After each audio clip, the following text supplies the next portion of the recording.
ئەگەر ئێمە تەماشاکەین لە ساڵی 91 ئێمە لە هەرێمی کوردستان کەمتر لە 1000 قوتابخانەمان هەبوو. ئێستا زیاتر لە 5500 باڵەخانەی خوێندنگا قوتابخانەمان هەیە.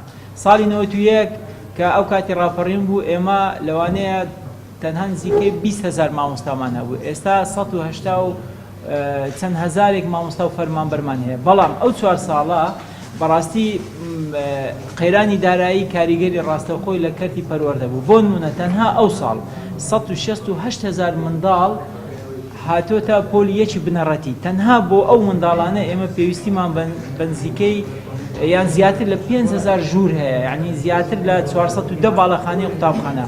3 ساڵیشە وەکو پێویست باڵەخانە دروست نەکراوە، کەواتە ئێستا ئێمە بۆ ئەوەی ژێرخانێکی باشی پەروەردەییمان هەبێ پێویستمان بە زیاتر لە ملیارە کوردی و دۆلار هەیە بۆی بتوانین قوتابخانەکانمان وا لێ بکەین کە ژینگەیەک بێ منداڵەکانمان باشتر بتوانن پەروەردە و زانست یادا وەربگرن. کاکە بەنسبەت گرێبەست پەیوەندی بە بودجەی حکوومەتی هەرێمی کوردستانەوە هەیە. لە 4 ساڵی ڕابردوو لەبەر قەیرانەکان حکوومەت بودجەی نەبووە. هەر کاتێک بودجە دانرا و تەسەوڕ دەکەم ئەوە بکرێ بۆ کابینی نوێ بێتن، ئەو کاتە کێشەی گرێبەست بە پێی یاسا چارەسەر دەکرێت کە چەند ساڵێک خزمەتیان هەبێ ئەوەندا دەکرێتە ئەوەی هەمیشەیی دامەزەنی.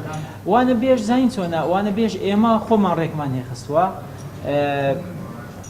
بە پێی پێداویستەکانی خۆمان. بێگومان وەزارەت پێویستیشی بەوە هەیە کە تەنزیمی میلاکاتی خۆی بکاتن. ئەگەر تەنزیمی میلاکاتی خۆی کرد دوای ئەوە ڕێنمایی نوێ بۆ وانە بێژ دەردەچێت. ئەوە لە ساڵی ئایندەوە، ئەو ساڵ تەواو.